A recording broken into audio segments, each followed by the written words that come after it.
আসসালামু আলাইকুম।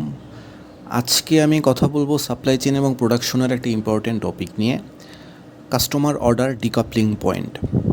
তো সাপ্লাই চেইন সেগমেন্টে ইন প্রোডাক্ট পাওয়ার পর্যন্ত কাস্টমারের বিভিন্ন টাইপের অর্ডার হইতে পারে। কেউ কেউ একবারে ইন প্রোডাক্টের জন্য অর্ডার করে, কেউ ম্যানুফ্যাকচারের আগে অর্ডার করে, কেউ প্রোকিউরমেন্টে অর্ডার করে। তো এই কাস্টমার অর্ডার ডিকাপলিং পয়েন্টের মাধ্যমে কাস্টমার অর্ডারটা কোন সময় হচ্ছে, কোন পয়েন্টে হচ্ছে তা আমরা বুঝতে পারি। তো সাপ্লাই চেনে এই কাস্টমার অর্ডার ডিকাপলিং পয়েন্টটা সেই পয়েন্ট যেখানে কাস্টমার অর্ডার এবং তার পরবর্তী স্টেপগুলো শুরু হয়। এই পয়েন্টের আগে কোম্পানি ফরকাস্ট করে, গেস করে এবং এর উপর ডিপেন্ড করে কাস্টমারের চাহিদা প্রেডিক্ট করে প্রোডাকশন করে এবং পুল এবং পুশ স্ট্র্যাটেজির মাধ্যমে কাস্টমারের অ্যাকচুয়াল অর্ডারটা মিট করতে পারে এবং কাস্টমারকে তার আলটিমেট ইন প্রোডাক্টটা দিয়ে দেয়। আমি যদি একটা এক্সাম্পল দিই, তো আমরা যদি একটা র ম্যাটেরিয়ালস থেকে একটা ইন প্রোডাক্টের জার্নি বিবেচনা করি, তাহলে কাস্টমার অর্ডার ডিকাপলিং পয়েন্ট হলো সেই স্থান বা সেই বিন্দু যেখানে প্রপার ফোরকাস্ট করার ওপর ডিপেন্ড করে প্রোডাকশন করা হয় এবং প্রোডাক্টটা হোল্ড করে রাখা হয় এবং রিয়েল কাস্টমার বা কাস্টমারের অর্ডার বা রিকোয়েস্ট আসার পরে এই প্রোডাক্টটা কাস্টমাইজ করে রেখে পরবর্তীতে কাস্টমারকে সেল করা হয়। এখন আমি কথা বলবো এই কাস্টমার অর্ডার ডিকাপলিং পয়েন্টের কী অ্যাসপেক্ট নিয়ে, কোন কোন জায়গায় এই কাস্টমার অর্ডার ডিকাপলিং পয়েন্টটা হেল্প করতেছে। প্রথমে আমি যদি বলি লিঙ্ক টু কাস্টমার অর্ডার, তো এই কাস্টমার অর্ডার ডিকাপলিং পয়েন্ট থেকে কাস্টমারের চাহিদা অনুযায়ী সাপ্লাই চেন তার কাজ শুরু করে থাকে। এরপর যদি আমি বলি ইনভেন্টরি স্ট্র্যাটেজি, তো সাপ্লাই চেনের বিভিন্ন স্টেজ আছে এবং কোন স্টেজে ইনভেন্টরি ম্যানেজমেন্টটা রাখা হবে তা এই কাস্টমার অর্ডার ডিকাপলিং পয়েন্টটা ইনফ্লুয়েন্স করে। তো এই ইনভেন্টরি স্টেজের মধ্যে থাকে বিভিন্ন টাইপের র ম্যাটেরিয়ালস, বিভিন্ন কম্পাউন্ড এবং বিভিন্ন ফিনিশ গুডস। এরপর আমি যদি পুল অ্যান্ড পুশ স্ট্র্যাটেজির মধ্যে আসি, যদি মার্কেটে প্রোডাক্টের চাহিদা কম থাকে তাইলে পুশ স্ট্র্যাটেজি গ্রহণ করা হয়। পুশ স্ট্র্যাটেজি বলতে আমরা এখানে বিভিন্ন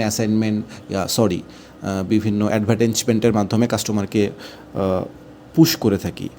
আবার যদি বাজারে কাস্টমারের চাহিদা, পণ্যের চাহিদা বেশি থাকে, সেক্ষেত্রে আমরা নর্মালি পুল করে থাকি কাস্টমারকে।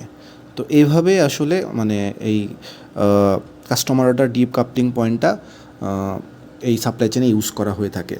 এখন আমি কথা বলবো কাস্টমার অর্ডার ডিকাপলিং পয়েন্টের পজিশন, যা সাপ্লাই চেনের প্রোডাকশনের বিভিন্ন পজিশনকে লিড করে।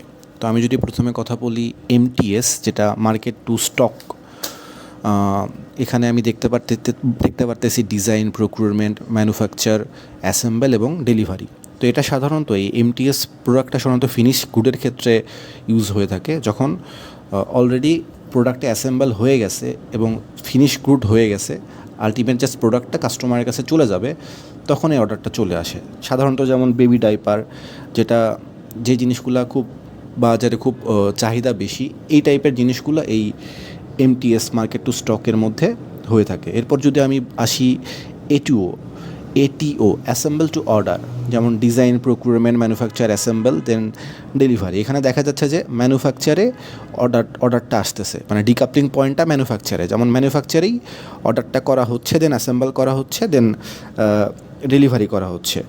তো এটার আমি যদি এক্সাম্পল দিই, ডেল কম্পিউটার, তো অর্ডার করা হচ্ছে ম্যানুফ্যাকচারে, তৈরি করে রাখা হচ্ছে ইনভেন্টরিতে, দেন যখন অর্ডার হচ্ছে তখন জিনিসটা অ্যাসেম্বল করে ডেলিভারি করে আলটিমেট কাস্টমারকে দেওয়া হচ্ছে।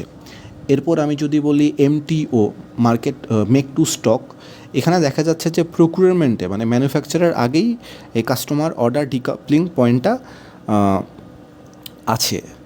তো যখন আমরা র ম্যাটেরিয়ালস কিনবো এবং কেনার পরে ম্যানুফ্যাকচারে যাবে, তার আগেই অর্ডারটা চলে আসে। তো এরকম প্রোডাক্ট হলো যেমন এয়ারক্রাফট, যেটা সচরাচর খুব কম বিক্রি হয়, ডিমান্ড খুব কম, খুব স্পেশাল অর্ডারের মাধ্যমে বানানো হয়, হয়তো বছরে 2-3টা বানানো হয়। সেই ক্ষেত্রে প্রোকিউরমেন্টের কাজেই অর্ডারটা দেওয়া হয় যে আমার এই স্পেসিফিক র ম্যাটেরিয়ালস লাগবে কাস্টমারের জন্য, দেন আস্তে ধীরে বানাবে। তো এটা খুব স্পেসিফিক প্রোডাক্টের জন্য এই এমটিও, মার্কেট টু অর্ডার, এই সেগমেন্টটা ব্যবহার করা হয়ে থাকে। এরপর আমি যদি বলি ইঞ্জিন টু অর্ডার, যেটা ইটিও নামে পরিচিত, সেটা দেখা যাচ্ছে যে ডিজাইনের আগেই প্রক্রিয়রমেন্টের আগে, ম্যানুফ্যাকচারের আগে সবার আগে কাস্টমার অর্ডার করবে, তারপরে তারা আস্তে আস্তে স্টেপ ওয়াইজ কাস্টমারকে ডেলিভারি করবে। যেমন অয়েল ফ্যাক্টরি এবং বড় বড় ফ্যাক্টরি যখন মানে এই টাইপের কেসগুলো খুব রেয়ার হয়, এই প্রোডাক্টগুলো খুব রেয়ার হয়, খুব কম মানুষজন এই কাজ করে থাকে। তো এক্সাম্পল হলো অয়েল এবং অন্যান্য আদার্স বড় বড় ফ্যাক্টরি। তো এইভাবেই কাস্টমার অর্ডার ডিপ কাপলিং পয়েন্টের মাধ্যমেই কাস্টমার বিভিন্ন স্টেজে, সাপ্লাই চেনের বিভিন্ন স্টেজে অর্ডার করে থাকে কখন তার পণ্য লাগবে। তো এভাবেই আসলে এই সাপ্লাই চেন প্রসেসটা ইউজ করা হয়ে থাকে ডিকাপলিং পয়েন্টের মাধ্যমে। ধন্যবাদ।